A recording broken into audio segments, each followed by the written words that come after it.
Assalamualaikum anak-anak semua. Kali ini kita akan belajar tentang tema 2, subtema 2, pembelajaran 1, yaitu pentingnya udara bersih bagi kesehatan. Bagaimana, sudah siap untuk pembelajaran hari ini? Yuk kita mulai belajar. Coba kalian amati gambar yang ada di hadapan kalian. Nah, apa yang terjadi pada ketiga anak di gambar tersebut? Lihat, di gambar ini ada 3 anak yang sedang berjalan di trotoar. Tapi ketika mereka sedang berjalan, mereka menghirup udara yang kotor. Mengapa udaranya bisa kotor? Karena banyak kendaraan bermotor di situ. Sehingga udara yang mereka hirup bukan udara yang bersih, tapi udara yang mengandung gas dari pembuangan sepeda bermotor. Tentu saja, udara seperti ini tidak bagus untuk pernapasan. Coba bandingkan gambar yang tadi dengan yang ini. Pada gambar ini, udara yang dihirup adalah udara bersih. Udara bersih adalah udara yang banyak mengandung oksigen dan baik untuk pernapasan karena tidak mengandung zat racun atau bibit penyakit. Sedangkan jika udara kotor yang kita hirup, maka pernapasan kita akan terganggu. Nah, berikut faktor penyebab gangguan pernapasan. Yang pertama, ada faktor fisik, yang kedua ada faktor lingkungan, dan yang ketiga ada faktor penyakit. Sekarang kita bahas faktor fisik. Apa itu faktor fisik? Faktor fisik merupakan faktor adanya kelainan pada organ pernapasan yang terjadi sejak lahir, sehingga dapat menyebabkan gangguan pernapasan. Yang kedua, ada faktor lingkungan, yaitu faktor yang disebabkan karena lingkungan kotor, asap kendaraan, asap pabrik, dan asap rokok yang mencemari udara.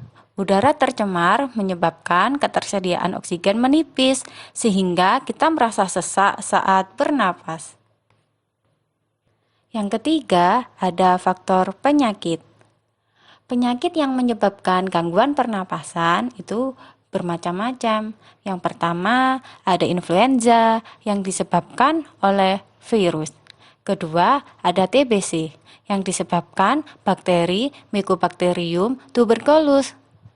Yang ketiga, ada pneumonia yang disebabkan oleh bakteri.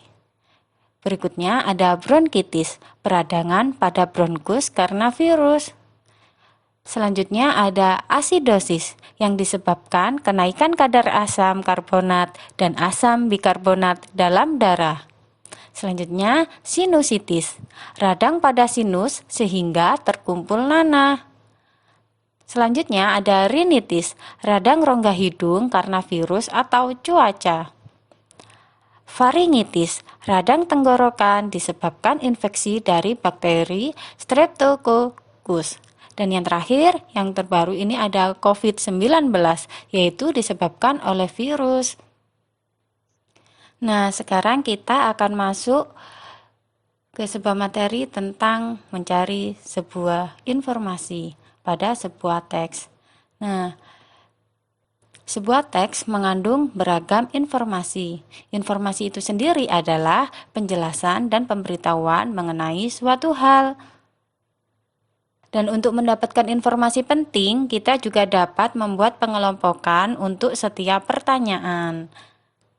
Nah, di sini ada kata tanya untuk mendapatkan informasi. Yang pertama, ada kata tanya apa, yaitu menunjukkan penjelasan mengenai suatu hal atau benda. Yang kedua, ada kata tanya di mana, yaitu menunjukkan penyebutan letak suatu hal atau benda. Yang ketiga, ada kapan, menunjukkan penyebutan atau penjelasan waktu. Yang keempat, siapa? Menunjukkan penyebutan nama orang, jabatan, atau pekerjaan. Yang kelima, ada mengapa, menunjukkan penyebutan alasan atau sebab dalam suatu cerita.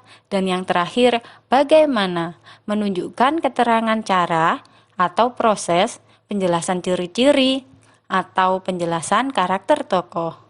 Keenam kata tanya ini biasanya dikenal dengan nama adik Simba, yaitu A, apa, di mana, K, kapan, si, siapa, M, mengapa, ba, bagaimana. Mudah diingat bukan? Coba sekarang di sini ada sebuah teks yang berjudul Pernapasan Ikan. Silakan dibaca dulu teksnya di sini. Ikan merupakan salah satu hewan yang hidup di air. Ikan bernapas menggunakan insang. Pada pernapasan ikan, mula-mula insang dalam keadaan tertutup. Air yang mengandung oksigen akan masuk melalui mulut ikan. Lalu mulut ikan tertutup dan air akan mengalir ke bagian insang yang terbuka. Di dalam insang inilah terjadi pertukaran oksigen dengan karbon dioksida. Yuk kita dapatkan informasi dari teks di samping. Informasi apa yang kita peroleh? Yang pertama, kita buat kata tanya apa. Pertanyaannya, apa alat pernapasan ikan? Maka jawabannya, alat pernapasan ikan adalah insang. Selanjutnya, kata tanya di mana? Di mana tempat hidup ikan? Ikan hidup di air. Selanjutnya, ada kata tanya di mana. Kita bisa membuat pertanyaan seperti di mana terjadinya pertukaran oksigen dan karbon dioksida pada ikan. Terjadinya pertukaran oksigen dan karbon dioksida pada ikan adalah di insang. Kita menggunakan kata tanya bagaimana. Contohnya, bagaimana proses masuknya oksigen pada ikan? Mula-mula air masuk mulut ikan, lalu mulut ikan tertutup dan air akan mengalir ke bagian insang yang terbuka. Dan kata tanya berikutnya, kapan? Contohnya, kapan air keluar dari tubuh ikan saat bernapas? Kita bisa menjawab, ketika mulut ikan tertutup, air mengalir ke bagian insang yang terbuka. Nah, itulah informasi yang kita peroleh dari sebuah teks yang sudah kita baca tadi. Bagaimana? Baik, cukup sekian ya penjelasan Ibu tentang materi kali ini. Semoga bermanfaat dan kalian bisa paham. Terima kasih anak-anak. Sampai jumpa lagi. Wassalamualaikum warahmatullahi wabarakatuh.